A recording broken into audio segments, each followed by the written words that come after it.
Foreign labor. Several important authorities have advocated the importance of foreign labor into Africa.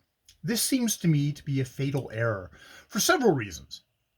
For one thing, experience has by now fully demonstrated that the West Coast climate is bad for men not native to it, whether those men be white, black, or yellow.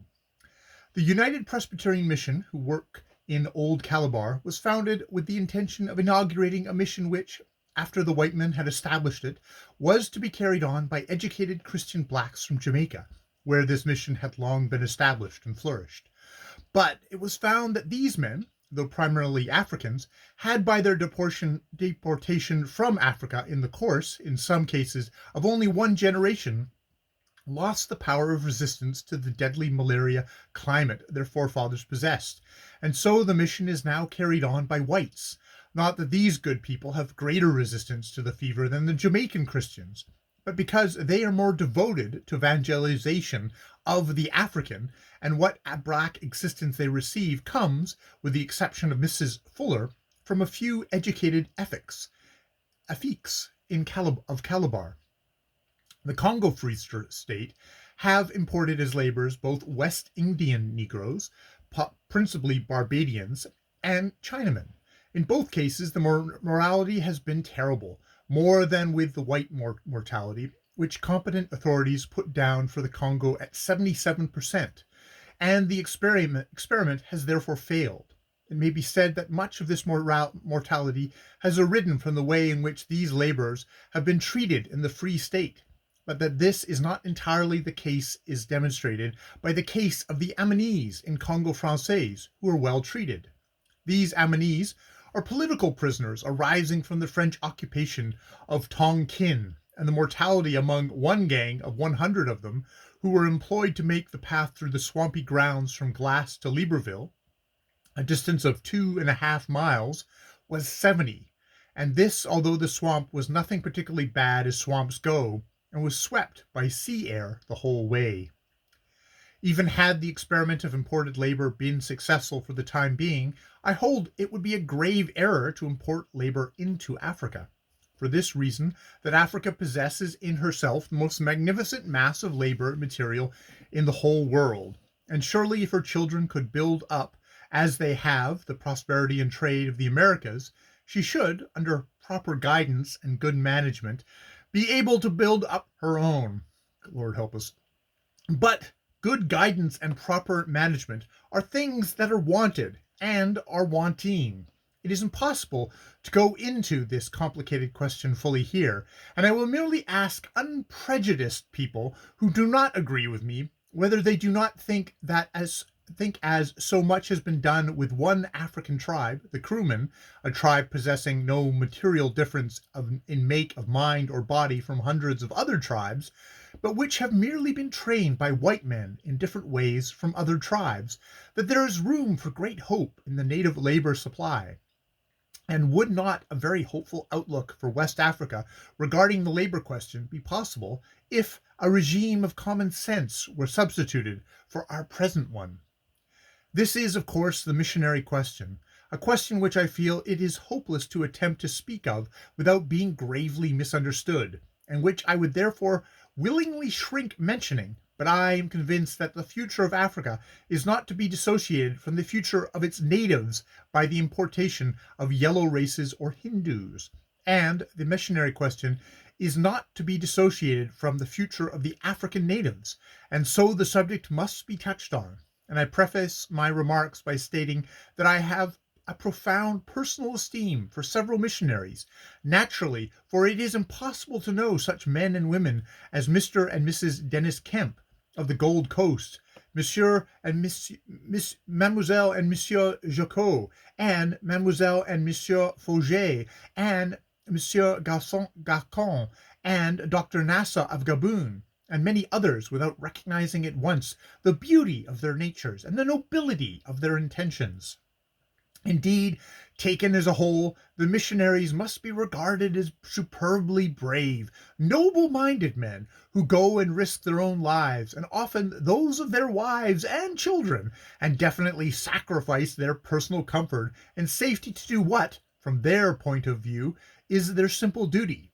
But it is their methods of working that have produced in West Africa the results which all truly interested in West Africa must deplore, and one is bound to make an admission that goes against one's insular prejudice that the Protestant English missionaries have had most to do with the rendering the African useless. The bad effects that have arisen from their teaching have come primarily from the failure of the missionary to recognize the difference between the African and themselves as being a difference not of degree, but of kind. I am aware that they are supported in this idea by several eminent ethnologists, but still there are a large number of anatomical facts that point the other way, and a far larger number still relating to mental attributes. And I feel certain that a black man is no more an undeveloped white man than a rabbit is an undeveloped hare, and the mental difference between the two races is very similar to that between men and women among ourselves. A great woman, either mentally or physically, will excel an indifferent man, but no woman ever equals a really great man. The missionary to the African has done what my father found them doing to the Polynesians, regarding the native minds as so many jugs, only requiring to be emptied of the stuff with which is in them and refilled with a particular form of dogma he is engaged in teaching, in order to make them the equals of the white races. This form of procedure works in very various ways. It eliminates those parts of the native fetish that were a wholesome restraint on the African. The children in the missionary school are, be it granted, better than the children outside of it in some ways. They display great aptitude for learning anything that comes in their way. But there is a great difference between white and black children. The black child is a very solemn thing. It comes into the world in large quantities, and looks upon it with great sad eyes, as if it were weighing carefully the question whether or no it is a fit place for a respectable soul to abide in. 4 times in 10 it decides that it is not, and dies.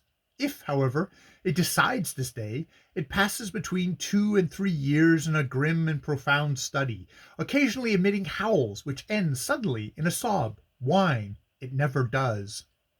At the end of this period, it takes to spoon food, walks about, and makes itself handy to its mother, or goes into the mission school.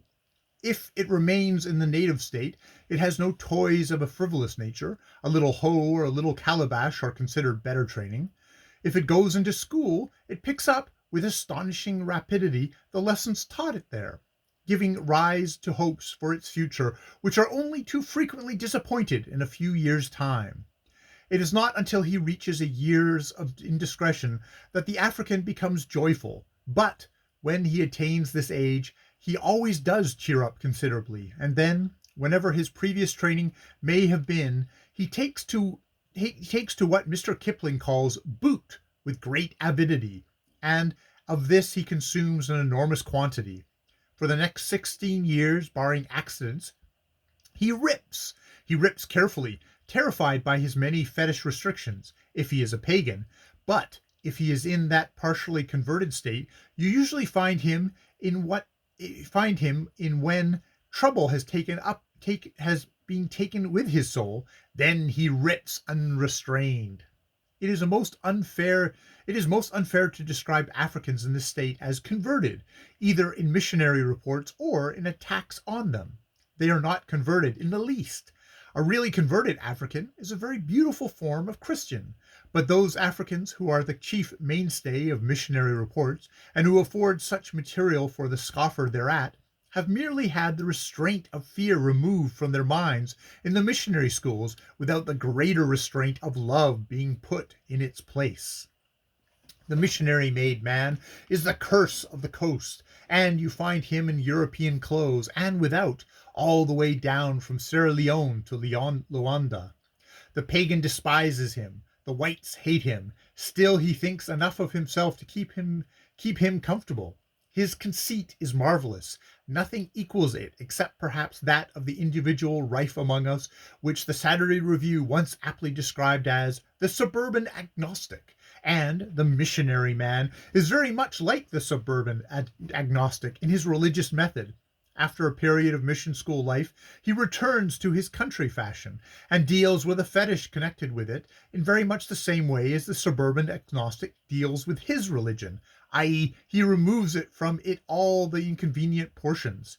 Shouldn't wonder if there might be something in the idea of immortality of the soul and the future of the heaven, you know.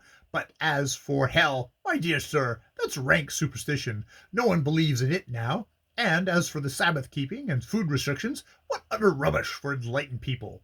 So the black-siding African deals with his country fashion ideas. He eliminates from them the idea of immediate retribution, etc., and keeps the polygamy and the dances and all the lazy, hazy-minded native ways. The education he has received at the mission school in reading and writing fits him for a commercial career, and as every African is a born trader, he embarks upon it, and there are pretty goings on. Oh, the West Coast he frequently sets up in business for himself. On the West Coast he frequently sets up in business for himself. On the Southwest Coast he usually becomes a sub-trader to one of the great English, French, or German firms. On both coasts he gets himself disliked and brings down approbation on all black traders, expressing in language more powerful than select. This wholesale denunciation of black traders is unfair, because there are many perfectly straight trading natives. Still, the majority are recruited from missionary school failures and are utterly bad.